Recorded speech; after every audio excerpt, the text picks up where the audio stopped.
there's a lot of conversation about Black and Bougie, Ralph Lauren dropping his Martha's Vineyard pack, what it means to be of means, but also what it means to be in the community and how we support and kick it with each other regardless of our circumstance. We're going to talk about it all on the latest episode of Mama We Made It with DJ and Reg.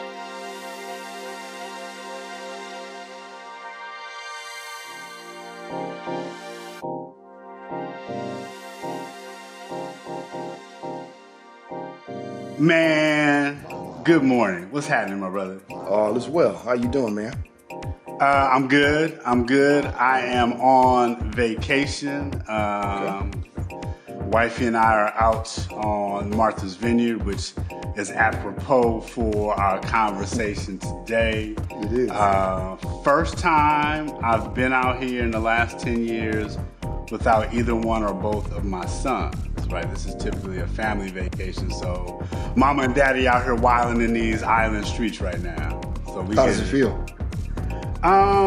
It's cool, man. It's relaxing. It's a bit of a transition because, you know, my oldest is adulting and, you know, PTO being what it is. He couldn't afford to spend a week out here this year. The youngest is rising senior and got some things he's getting ready for right before he goes back to school next week. And so it's you know, it is an extension of the empty nester blues, Yep. right? As I realize that my kids are growing up and growing out and stretching and all the things that you want for them. But the trepidation of my boys are becoming men before my eyes is, you know, I'm in my feelings. I'm not going to lie. But being out here is always a good time for me. It's a relaxing spot for me. A lot of my crew is out here, so it feels good. That's really good, man. I was going to ask that.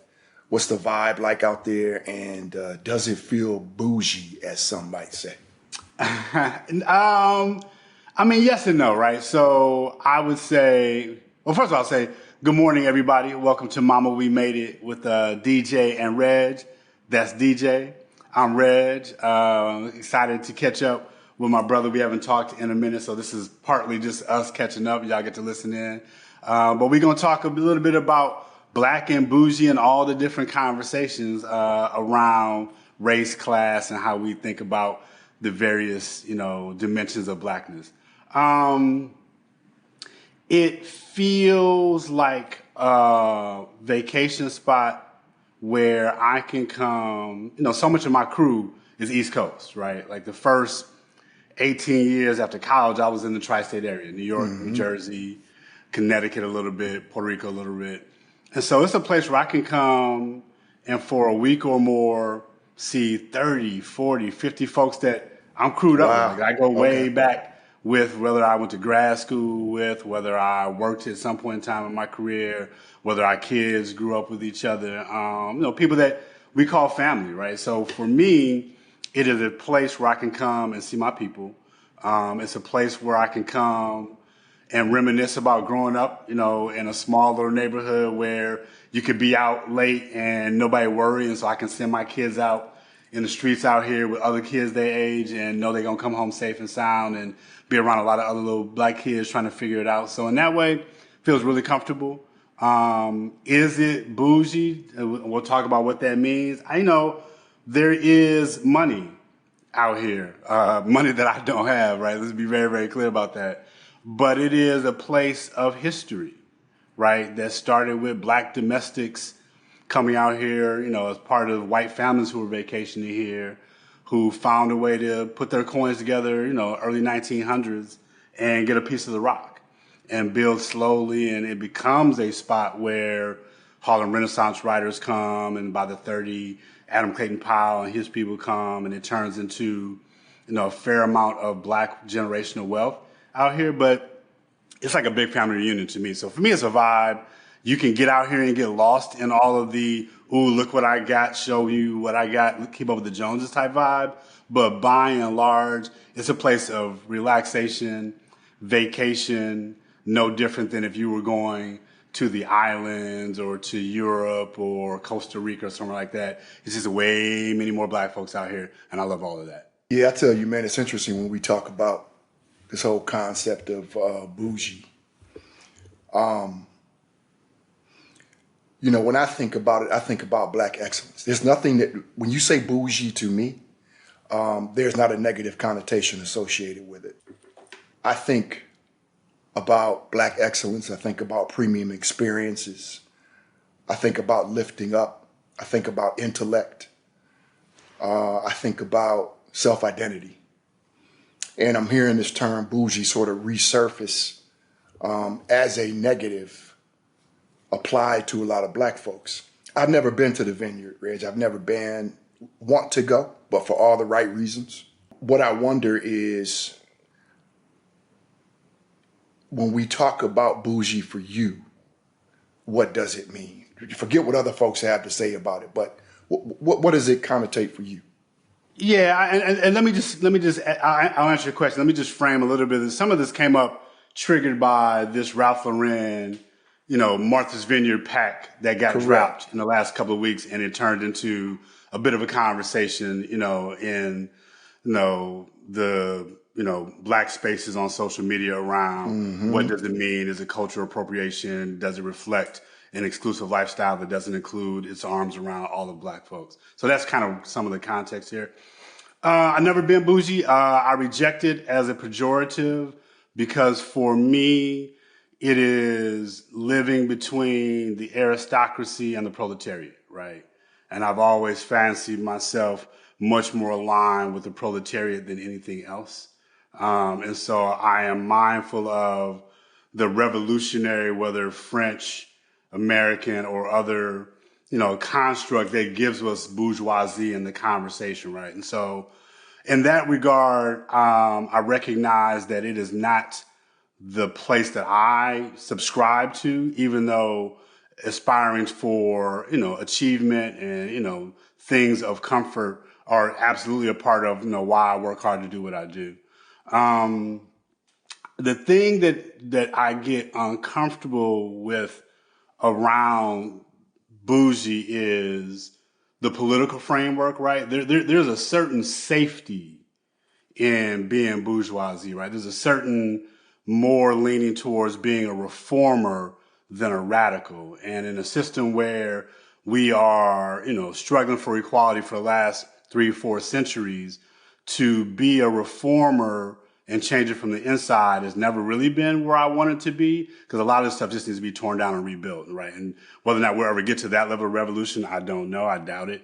And so just attitudinally, in my head, I hear myself more Fred Hampton than I do any other kind of elite conversation. That said, by the math, you would put me in that category, right? And so I don't reject the math in that regard, but as an attitude, I reject it because it doesn't describe how I see the journey that my family's been on, that I've been on. But by definition, do I live in the middle class or upper middle class of American society, and particularly Black society? Probably. But do I bristle every time I hear somebody say it? Yeah, I do. Yeah. I do. I don't love it. I was like the other day, I was talking to one of my girls from grad school, good friend. Our kids grew up together.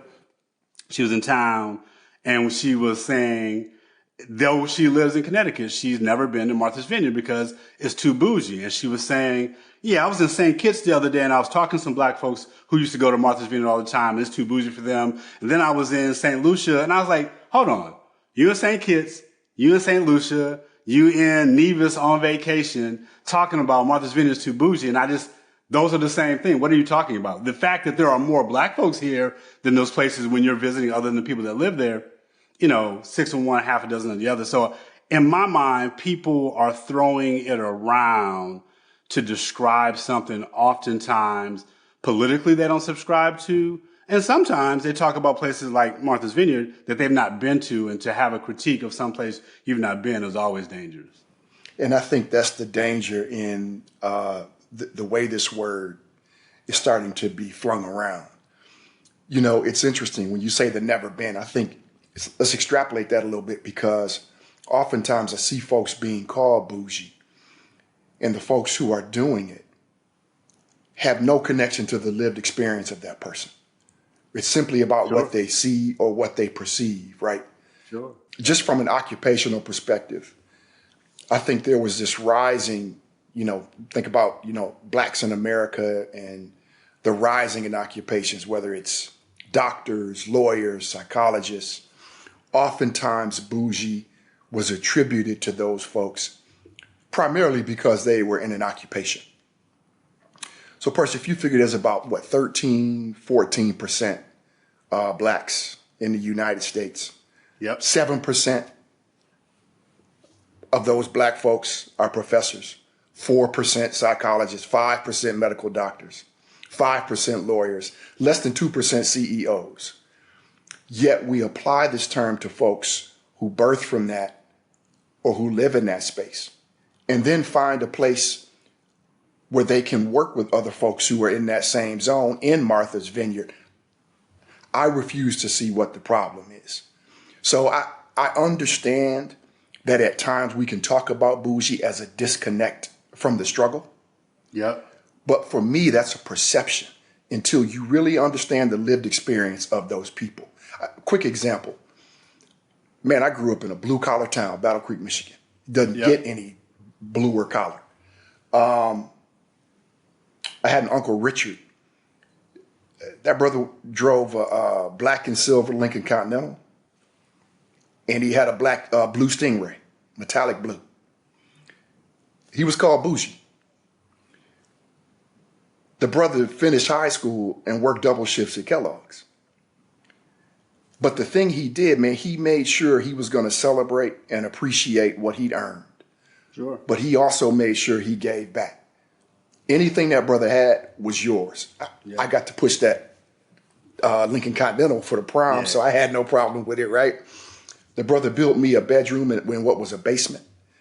And until you understood Richard, you were likely to call him bougie. So this thing about perception to me, man, people's lived experiences, really hard to calculate when you don't spend time with them, when you don't understand the roots, right, of all their labor, et cetera. So I struggle with applying these terms. And I respect that, and I agree. So let's put some historical context on it, right? So a couple things. One is there's some motherfuckers out here who are super fancy and attitudinally are problematic. Mm-hmm. Like let's just be really honest that does exist. That those people whose money and the colorism and all the things that come with it, they exist and they here too. Mm-hmm. They don't define the experience, but they here and they got wealth and they got means and they got leverage and they do muddy the waters of the conversation. So I'm not going to pretend like it is just a one-sided narrative and some of the critique doesn't stick. That it does. What I would say is it's an old conversation, right? It is a vestige of the Booker T and WB debates around, the role of a classical education versus the role of an industrial vocational education that goes back to the turn of the 20th century. What's interesting is, right, we talk about Du Bois and we talk about this conversation around the talented 10th, right? Mm-hmm. That's kind of the first time you hear the idea popularized. But the cat that used the term the talented 10th in this conversation was a white dude, right? A philanthropist named Morehouse, right? Exactly. Who talked about it after Booker T gives his Atlanta Compromise speech as we got to invest in the best of the communities from an educational standpoint so they can help uplift the race, right? So it's an old conversation. I think you then go forward and you see Du Bois say, the more I think about the talented 10th, they didn't do what I thought they would, and they kind of left the community and kept it moving, particularly by the time integration comes. And then in 1957 is a brother, E. Franklin Frazier, who writes a book, right, that is talking about, this conversation around black bourgeoisie, black bouginess, and what it means. And there's a critique there around, are you a reformer, are you a radical? And we're dealing with the backdrop of socialism and communism and integration and the civil rights movement, and play it safe for a lot of people became the way forward. And so it's not a new conversation, and we ain't got to really unpack it, because I do think something you talk about a lot is it's a distraction conversation. So to me, this is kind of light and kind of fun. It's not, niggas calling me bougie, I don't care. It doesn't matter to me. To your point, I come to the Vineyard because it's an island and I love the water. And I remember, much like you talking about your uncle's story, growing up in St. Louis, my mom loved the water. And we used to drive out to Lake Carlisle, past East St. Louis, going that way. And our aunt and uncle owned a small little community watering hole, part dive bar, part, restaurant in between your shift work, jukebox. And the cousins would go out there and we'd go on Lake, Carlisle and hang out. Down market is I don't know what. And the thing I remember most is before we had unpacked blankets on the beach, my mama would be in the water floating, looking like she was asleep on the water. And everywhere we went, she was chasing the water. And so for me, this being an island that we have access to, when you think about all the water around the United States and all the property we were barred from being in, right, how that has all evolved, this remains one of the last spaces where black folks can feel free to congregate and hang out and kick it with some historical storytelling. Yep. And you can see family reunion vibes. It's up and down market. It's not all wealth. It's a vacation spot like any other vacation spot. But then there's also the super wealthy, Obama used to kick it here, so it does have a different patina. I'll say this year feels a little different over the last 10 years that I've been coming here, and it does feel like there's something in the air of the current administration, all that they've done to erase the existence of the Obama administration and all the feel good and joy of that era.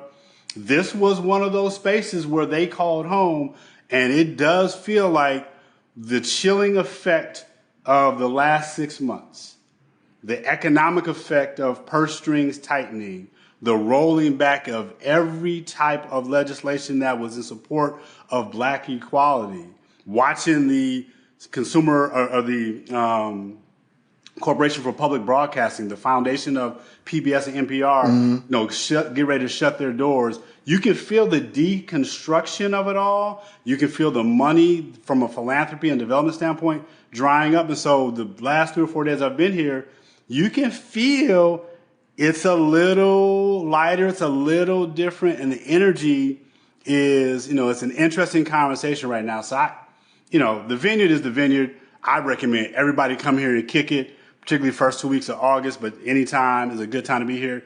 If you've never been, you'll be surprised that it's not what you think it is. It is a very warm and inviting space for black folks, knowing that, for most of the year, it's white as hell, like white as hell. Black folks who own here year round, but the summer is the heavy season. August is the high season of that. And I would tell everybody, come. It's not crazy out here. It's a good time. You will see folk you don't know, head nodding, saying hi, speaking. It's a relaxed environment. So commercial for that. But, it's not a commercial for bourgeoisie and, aristocracy, aspiring politics. It ain't that. It's not that for me, I should say. Yeah. And, we had talked about the Vineyard before, you and I, and again, never been, don't have an opinion on it one way or the other.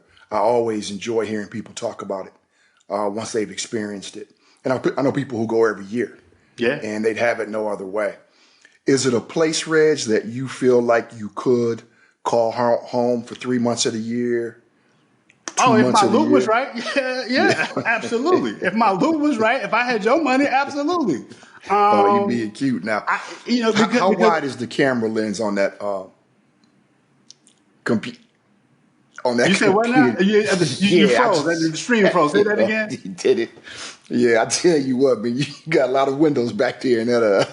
I'm renting a comfortable home. I'm not in it by myself. We typically come out here with another family. They're not here this year. So I got me, wifey, my cousin, my boy, and my girl coming in tomorrow. So, we will share the house. Here's what I'd say. Yeah, absolutely. Particularly in the summertime, right? Because it's also an economic engine, right? To the extent that if you can get a piece of property out here and you can rent it, you can make some coin. If you play your cards right. But as a place where I can spend 3 months off the grid, June, July, August, oh, buddy, yes, absolutely. Be on the East Coast, see my people, go down to New York and see my mother-in-law, my sister-in-law, my people down there. It is definitely a place. And we got people here who own, we know people who got houses, people here who got houses. And it's always a good time. And it's a crew here that are here year-round that, come up from New York as they wish or, work here and travel other places. So I could definitely see us having a spot here. I think Portland's going to be home because there's so much family there. Yeah.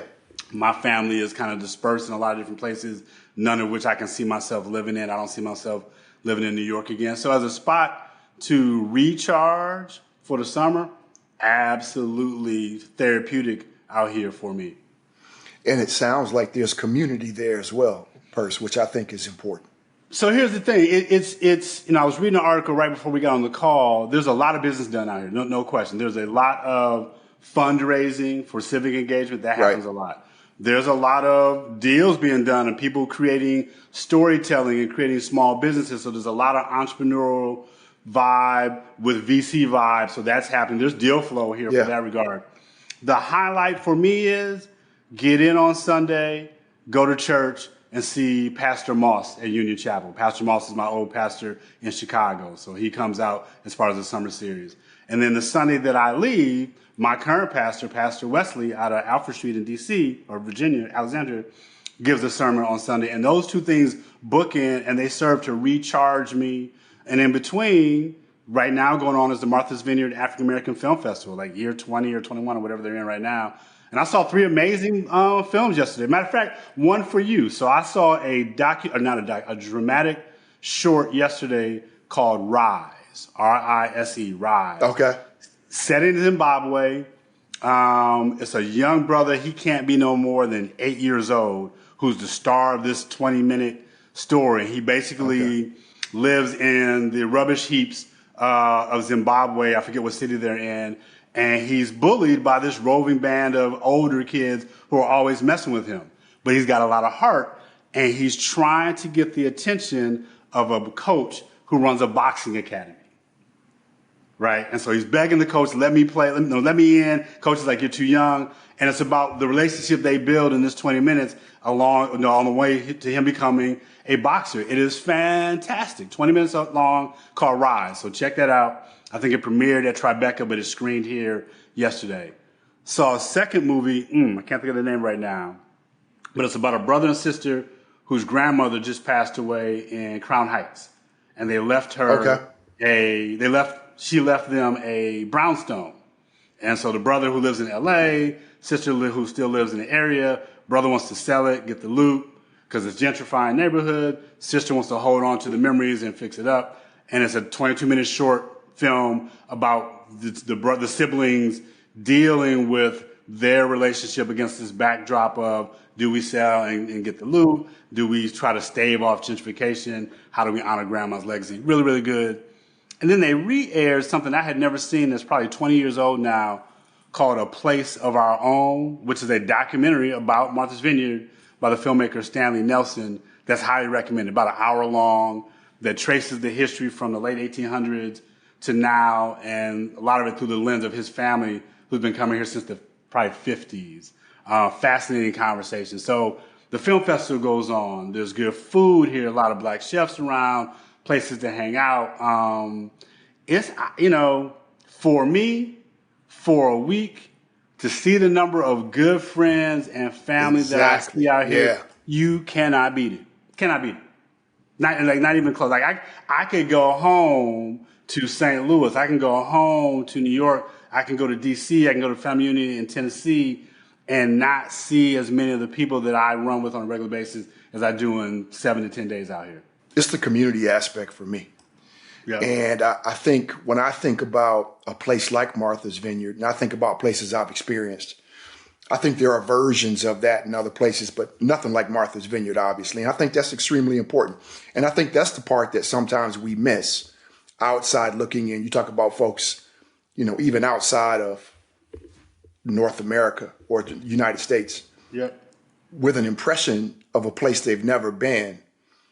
And the comfort to discuss it as if they have been, I think is a bit problematic, but I understand where it's coming from, right? There are other spots, right? Whether it was Idlewild in Michigan, there's a spot in LA called Bruce's Beach, which was a spot where a black couple owned a beachfront property, like Santa Monica area, how they got rousted out of it. But for a while, it was community, it was boarding house. Like all across the country, these places that starting with, where can we be and not be messed with by the system? And if you get a corner of it, you might have started out as very simple means people. If you can hold on to it and not have it stolen from you, you can build something. And a lot of these stories are places where generational wealth was ripped from us.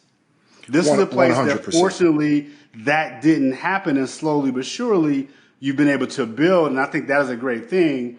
We would be remiss, as we touch on a little bit of class warfare, not to talk about the fire that goes in the other direction and all the ways that respectability politics plays out and all the things said about folks with lesser means, right? Folks who are on the lower rungs of the socioeconomic ladder, they get talked about in all kind of ways. You're making us look bad. That happens too, and right? So it does go both ways. And I've heard some outlandishly foul stuff said about folks who come here all the time.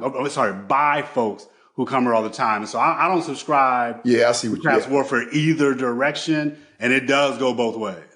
Yeah, and we always have to be mindful of the value we add across all communities, especially black communities. Yeah, man. The last thing I'll say too, man, before we leave each other in this episode, I'm really glad to hear you went and experienced it, man. And it's actually encouraging me to do the same. The older I get, I just came back from a trip. I think I told you I was going to North Carolina, man, to see some cats I hadn't seen literally, Reg, in 40 years. And that sense of community, man, was revived in me more from a historical perspective. We used to just walk into each other's houses, man, in 7th grade. And if they were home, cool. If not, their moms was like, hey, there's something on the stove. You can wait for them downstairs. Yep. When I think of Martha's Vineyard, man, that's where my head goes. And my head goes to that. We're going to get fancy. Folks going to be fancy. We're not a monolith. I separate that from the intellect that I use to sort of think about being bougie in a different way. I'm trying to reclaim bougie, man. Let's call it that. So take this as my effort to reclaim what bougie is. You and amigos. Yeah. There you go, man. So let me just say this, man. I know you were excited about that trip, man, and I also see that you got a lot on your mind. I can tell your energy's got 1,000 things moving right now. Mm-hmm. Tell me what was the highlight of your weekend? What made you come away from there smiling on the inside? Brother, picking up where we left off 40 years ago. When I tell you everyone is an evolved version of their junior high school self. Yeah. That's exactly what it was. And, I'll also say, man, there's health issues that occur. One of my closest friends, Shelly, man, he had a heart transplant. Mm. So I'm sitting there looking at this brother, man. The last time I saw him, he was running track. And he literally had a heart transplant. And it makes you realize, man, life is a really precious thing. So I'm trying to spend less time outward looking in, classifying brothers and sisters, man, and just enjoying these precious moments. And it was lowbrow. We're at the Drury Inn, DRU. I'm here with the Drury Inn. Yeah, absolutely. Yeah. Not a place I typically stay. Call me bougie. Yes. But you know what, man? We had what they call a suite. Okay. But, man, we sat in that room for about 10 hours and just talked. Yeah, no liquor, none of that, man. Just talking, reliving, and appreciating the value that we added to each other's lives, man. So I've been thinking about that a lot. I just left those cats on Sunday. And you're just thinking, man, will I ever see these brothers again? We're going to make sure we do. But time passes, man, you never know. So if you picked up on the heaviness, it's probably really me being pensive about that, man. I appreciate it's all positive, all good. I appreciate you sharing, man. And I, as we wrap, I would say the common theme is we hold hands in community tighter now than ever before, given all that's happening externally. But our joy as a people who have overcome time and time and time Always. again, the resilience of what it means to pour into each other always bears fruit, and there's always a force field against the tomfoolery in which we are existing. And as we think about political landscapes, economic headwinds, and the things that we're working through, holding hands tightly, loving on your people is always a winning strategy. And we always need to be servants, man, always. That is DJ. I am Reg. This is the latest episode of Mama We Made It. We are sending you a lot of love. If you are digging the show, please check us out on YouTube and all the platforms of podcasts that you listen to. Subscribe, like us, rate us, review us. Help us get our weight up as we try to figure this thing out. But we're doing it continually to get free, to spread joy, and to figure out how best to flourish in community, step by step, brick by brick. Peace.